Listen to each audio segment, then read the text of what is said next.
안녕하세요. 안종찬 목사입니다.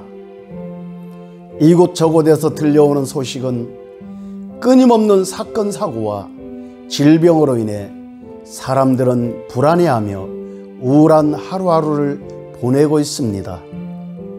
어떤 분들은 이런 일들이 자신과는 아무런 상관이 없다고 생각하며 그저 세상 흘러가는 대로 무감각하게 사는 사람도 있습니다. 혼돈과 흑암의 시대를 사는 여러분은 어떻게 살아야 한다고 생각하십니까? 불안과 두려움 속에서 살아야 할까요? 아니면 이러한 일들이 나와 상관없는 일이라고 애써 외면하면서 살아야 할까요?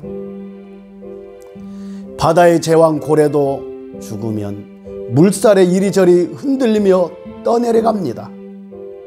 그러나 아무리 작은 물고기일지라도 살아있는 고기는 물살에 요동치지 않고 그 물살을 힘차게 헤쳐 나아갑니다. 우리는 만왕의 왕이신 하나님의 자녀입니다. 세상이 어떠할지라도 세상 풍파에 흔들리는 자들이 아니라 하나님의 말씀을 믿고 만왕의 왕이신 하나님과 동행하는 삶을 살아야 합니다. 우리를 향한 하나님의 궁극적인 계획은 그분의 자녀인 우리가 하나님과 동행하며 하나님과 자든지 깨든지 함께 사는 삶인 것입니다. 우리가 그리스도의 형상을 담는 것입니다. 지상에서의 예수님의 사명과 우리의 사명은 똑같습니다. 그것은 보이지 않는 하나님을 볼 수 있고 만질 수 있고 느끼게 하는 것입니다. 어떤 분은 나 자신도 하나님과 동행하지 못하며 헤매며 고통 속에 어려움 속에 살아가고 있는데 내가 누구에게 하나님을 전할 수 있습니까? 라고 하시는 분도 계실 것입니다. 이에 대해 성경은 말씀하시기를 하나님이 주를 다시 살리셨고 또한 그의 권능으로 우리를 다시 살리시리라 라고 말씀하시며 너희 몸이 그리스도의 진체인 줄을 알지 못하느냐 라고 고린도전서 6장 14절로부터 15절은 말씀하십니다. 그렇습니다. 십자가에 죽으신 예수님을 다시 살리신 하나님께서 그의 권능으로 우리를 다시 살리신다고 말씀하십니다. 왜냐하면 우리의 몸은 그리스도의 지체이기 때문에 그렇습니다. 고린도전서 6장 19절에서도 너희 몸은 너희가 하나님께로부터 받은 바 너희 가운데 계신 성령의 전이라고 말씀하십니다.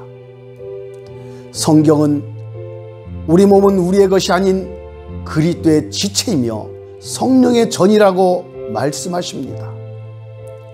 나의 몸이 나의 것이라면 나의 몸이 불안한 환경에 처할 때 내가 걱정하는 것은 당연합니다. 왜냐하면 내 몸의 주인은 내가 기니까. 그런데 성경은 내 몸의 주인은 내가 아닌 그리스도이시며 나의 몸은 성령의 전이라고 말씀하십니다. 나의 몸이 그리스도의 지체이며 성령의 전이라는 것을 어떻게 알 수 있을까요? 이에 대해 성경 고린도전서 6장 17절에서 답을 주시는데 주와 합하는 자는 한 영이라고 말씀하십니다. 주와 합한다는 말씀에 합한다는 말은 헬라어로 콜라오라는 말입니다.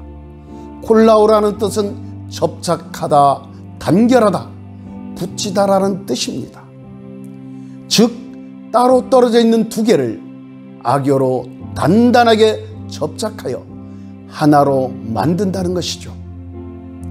뗄래야 뗄 수가 없는 완전한 상태로 접착하고 붙여서 하나가 되게 한다는 것입니다. 그렇습니다. 우리의 몸은 그리스도와 합한 한 몸이며 우리의 영 또한 주와 합한 한 영입니다. 우리의 몸과 영은 주님과 합한 한 몸이며 한 영인 것입니다. 주와 합한 한 몸이요 한 영으로 살 때 두렵고 혼란한 시대에 우리는 세상 풍파에 흔들리지 않고 초자연적인 그리스도인의 삶을 살 수가 있는 것입니다. 우리는 세상을 바라보고 나를 보면 나는 너무도 미미하고 연약한 존재입니다. 세상 안에는 나를 대적하고 쓰러뜨리려는 악의 세력들이 너무도 크며 허다하기 때문에 그렇습니다. 우리는 알아야 합니다. 우리는 세상을 보기 전에 먼저 왕이신 하나님을 보는 눈을 가져야 합니다. 만왕의 왕이신 하나님을 바라보고 왕의 아들이요 하나님의 왕자로서 세상을 바라보면 세상은 나의 말을 들을 수밖에 없는 존재라는 것을 알게 될 것입니다. 여러분이 여성이라면 만왕의 왕이신 하나님의 딸이요 하나님의 공주로서 세상을 바라보면 세상은 나의 말을 들을 수밖에 없는 존재라는 것을 알게 될 것입니다. 여러분께서 진짜 그리스도인이라면 여러분은 이 땅에 하나님의 표적이요 살아계신 예수 그리스도의 편지로 살아가는 존재들입니다. 그리고 하나님의 계시를 세상에 드러내고 밝혀주는 예언적인 상징이 되어야 합니다.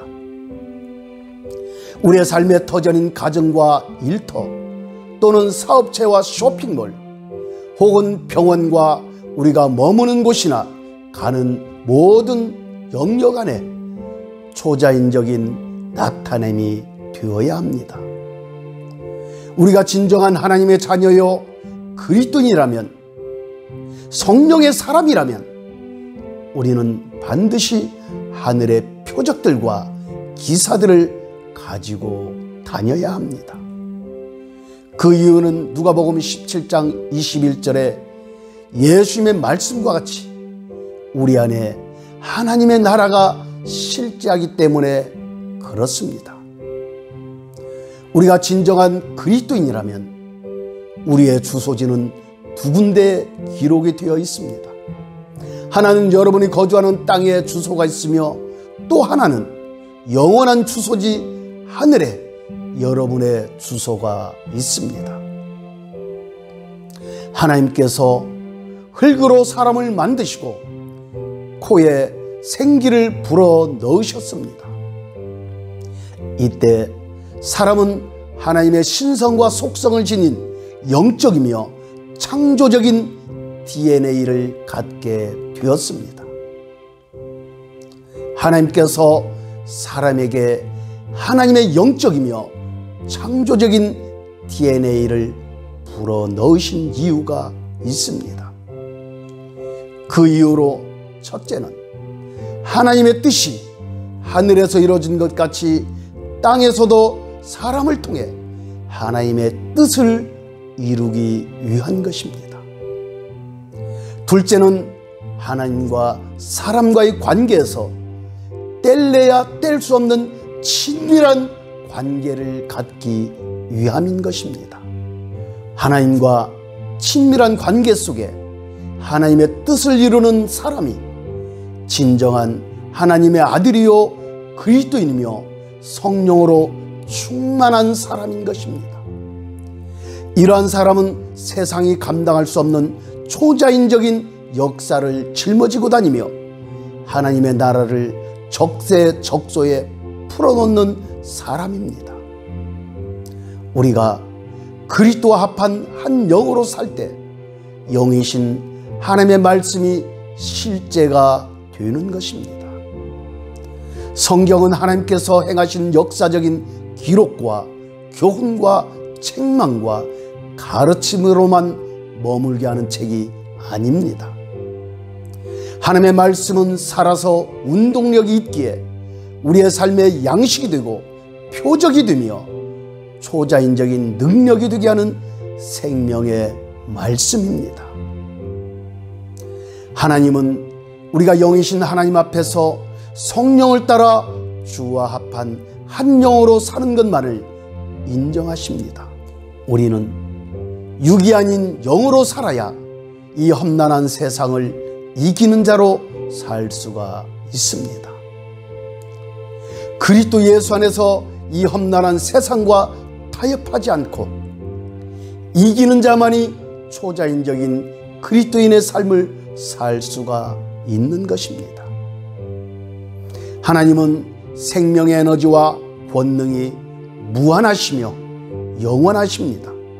무한하시고 영원하신 하나님의 생명의 에너지와 권능이 여러분을 통해서 사람들에게 흘러가면 좋겠습니다.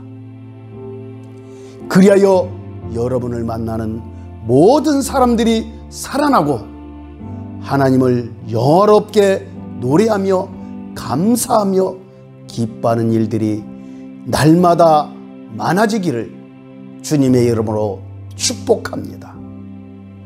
할렐루야.